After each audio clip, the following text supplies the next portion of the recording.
Hello everyone, मैं हूं सचिन और आप सबका बहुत बहुत स्वागत है मेरे इस यूट्यूब चैनल पे जहां हम देख रहे हैं सीएसएस। और सीएसएस के आज के इस क्लास में हम लोग देखने वाले हैं आज एक हॉरिजॉन्टल नैप बार कैसे बनाएंगे। ठीक है, ऐसे तो बहुत प्रकार से बनाया जाता है, बट आज का क्लास में हम लोग देखेंगे कि सिंपल और इजीली हम लोग एक नैप बार कैसे बना सकते हैं। ठीक है, हॉरिजॉन्टल नैप बार। तो देखिए, सबसे पहले यहाँ पे HTML का फाइल में मैंने एक अनऑर्डर लिस्ट लिया है और इसके अंदर में फिर लिस्ट है और जिसके अंदर में फिर एंकर टैग है और यहाँ पे हम लोग जो लिंक देंगे उसका यहाँ पे नाम लिखा हुआ है होम। उसी प्रकार से नेक्स्ट आपका एलआई टैग है, फिर आपका एलआई टैग है और फिर एलआई टैग है। मतलब यूएल के अंदर में मैंने 4 तो लिस्ट लिया है और चारों में एक एक एंकर टैग है। ठीक है, और जब इसको हम लोग HTML में देखेंगे तो कुछ इस प्रकार से ये नजर आएगा। ठीक है, अब हम लोग चलते हैं स्टाइल में।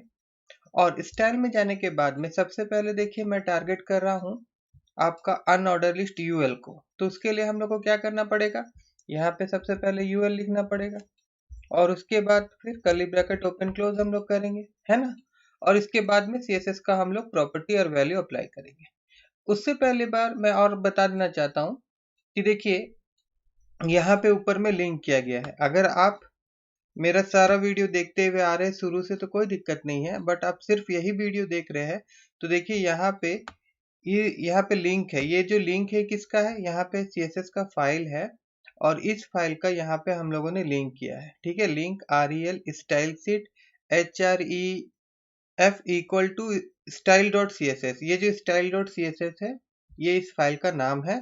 और एक चीज, दोनों एक ही फोल्डर पे है। देखिए ये फोल्डर है, यहीं पे ये index.html भी है और यहीं पे ये आपका style.css भी है, दोनों एक ही फोल्डर पे है। ठीक है, अच्छा अब हम लोग आ जाते हैं यहाँ पे और अब हम लोग स्टाइल जो हम लोग को यहाँ पे नेप बार बनाना है हॉरिजॉन्टल, हम लोग शुरू करते हैं। ठीक है, तो देखिए सबसे पहले हम लोग क्या कर रहे हैं, यूएल को टारगेट कर रहे हैं और यूएल को टारगेट करने के बाद यहाँ पे हम सबसे पहले क्या लिख रहे हैं, यहाँ पे मैं लिख रहा हूँ list style type, list style type, और इसको मैं नन कर दे रहा हूँ। तो जैसे मैं यहाँ पे लिस्ट स्टाइल टाइप लिखता हूँ और नन करता हूँ और फिर यहाँ पे मैं रिफ्रेश करता हूँ तो देखिए यहाँ पे जो बुलेट्स है ये आपका यहाँ से हट जाएगा।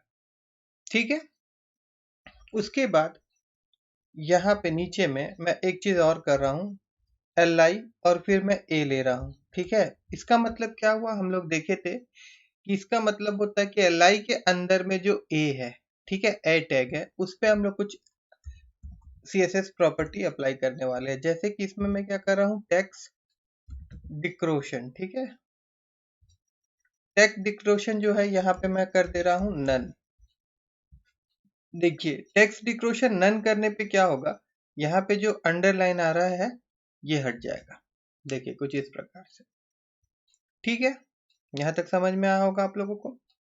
उसके बाद में अभी मैं यहाँ पे क्या करने वाला हूँ, देखिए जो LI है, लिस्ट जो है, तो लिस्ट क्या होता है, इसका जो आपका फ्लोट है FLOT, यहाँ पे अगर मैं फ्लोट प्रॉपर्टी करके लेफ्ट कर दूं, ठीक है, लिस्ट LI में मैंने क्या किया, फ्लोट इज टू मैंने यहाँ पे लेफ्ट कर दिया और अगर मैं इसको रिफ्रेश कर दूं तो देखिए यहाँ पे ये फ्लोट हो जा रहा है। ठीक है, उसके बाद मैं यहाँ पे और एक चीज दिखा रहा हूँ आपको। अगर मैं यहाँ पे बैकग्राउंड कलर दूं और उसके बाद यहाँ से मैं ये लाइट ब्लू ले लेता हूँ, ठीक है, और उसके बाद मैं यहाँ पे रिफ्रेश करता हूँ तो यहाँ पे ये कलर नहीं दिखा रहा। देखिए यहाँ पे ये कलर नहीं दिखा रहा और साथ ही साथ मैं काम कर रहा हूँ यहाँ पे, जैसे कि मैं यहाँ पे बॉर्डर लिख रहा हूँ और उसके बाद 1 पिक्सल सॉलिड और रेड। ठीक है, इस बॉर्डर को मैं हटा दूंगा बाद में, फिलहाल मैं दिखाने के लिए। देखिए ये देखिए ये क्या हुआ, जैसे हम लोग यहाँ पे फ्लोट लेफ्ट किए, है ना, तो ये क्या हुआ कि ये जो यूएल के अंदर में जो LI था वो क्या हुआ, वो बाहर आ गया। ठीक है, वो फ्लो से बाहर आ गया, यूएल से बाहर आ गया, जैसे हम लोग करते हैं वो फ्लोट देते हैं। तो अब अगर हम चाहते हैं कि ये जो है इसके अंदर रहे तो ऊपर में हम लोग क्या कर सकते हैं, यहाँ पे अगर मैं ओवरफ्लो प्रॉपर्टी यूज करूं, ओवरफ्लो और यहाँ पे अगर मैं यहाँ पे लिख दूं ऑटो और उसके बाद अगर मैं इसको रिफ्रेश करूं तो देखिए अब ये जो फ्लोट लेफ्ट के कारण क्या हुआ था कि ये यूएल से बाहर आ गया था, लिस्ट आइटम वो इसके अंदर में आ गया है। ठीक है, उसके बाद में अभी यहाँ पे हम लोग क्या करेंगे, यहाँ पे एल में फ्लोट कर दिए हम लोग। ठीक है, और यहाँ पे भी है टेक्स्ट डेकोरेशन जो यहाँ पे है, यहाँ पे हम लोग कुछ यहाँ पे कलर दे देते हैं, जैसे कि मैं यहाँ पे COLOR कलर इज टू मैं यहाँ दे देता हूँ वाइट। ठीक है, और इसको मैं रिफ्रेश करता हूँ तो देखिए अभी यहाँ पे जो कलर है ये हमारा वाइट हो गया है ना। उसके बाद में अभी मैं यहाँ पे ए में कुछ पैडिंग दूंगा, PADDING पैडिंग। ठीक है, और पैडिंग में दे रहा हूँ 14 पिक्सल और फिर 16 पिक्सल, और पैडिंग देने के बाद मैं इसको रिफ्रेश कर रहा हूँ।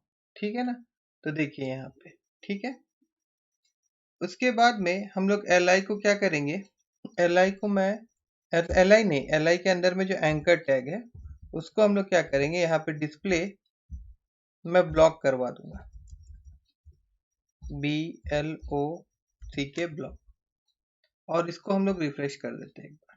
तो देखिए अब ये इस प्रकार से दिखेगा यहाँ। ठीक है, उसके बाद में देखिए जैसे कि ये पहला हम लोग का LI एलिमेंट है ना, तो इसमें हम लोग कुछ कलर रखना चाहते हैं, तो ये मैं यहाँ लेके जाता हूँ और ये जो हमारा LI है यहाँ पे मैं यहाँ पे दे रहा हूँ क्लास, और यहाँ पे नहीं देके अगर हम लोग यहाँ दे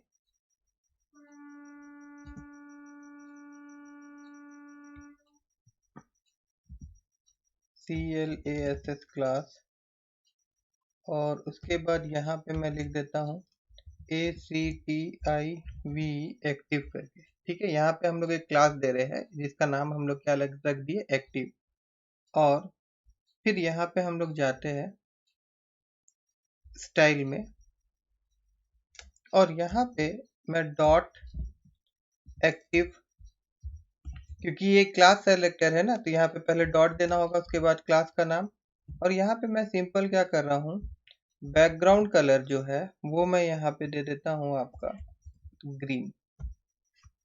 और फिर यहाँ पे जब हम लोग आएंगे और इसको मैं रिफ्रेश करूंगा तो देखिए यहाँ पे इस प्रकार से ग्रीन कलर आए। ठीक है, और एक चीज हम लोग यहाँ पे करेंगे, जैसे कि यहाँ पे जो यूएल था तो यहाँ पे मैं मार्जिन जो है इसका MARGIN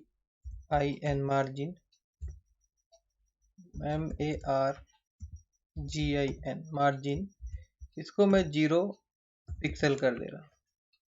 ठीक है, मार्जिन जो रहेगा इसका 0 पिक्सल, और साथ ही साथ जो पैडिंग रहेगा उसको भी मैं यहाँ पे PADDING पैडिंग, इसको भी मैं 0 पिक्सल कर देता हूँ यहाँ पे, और फिर मैं इसको रिफ्रेश करूंगा तो देखिए ये इसके साथ पूरा सट जाएगा यहाँ।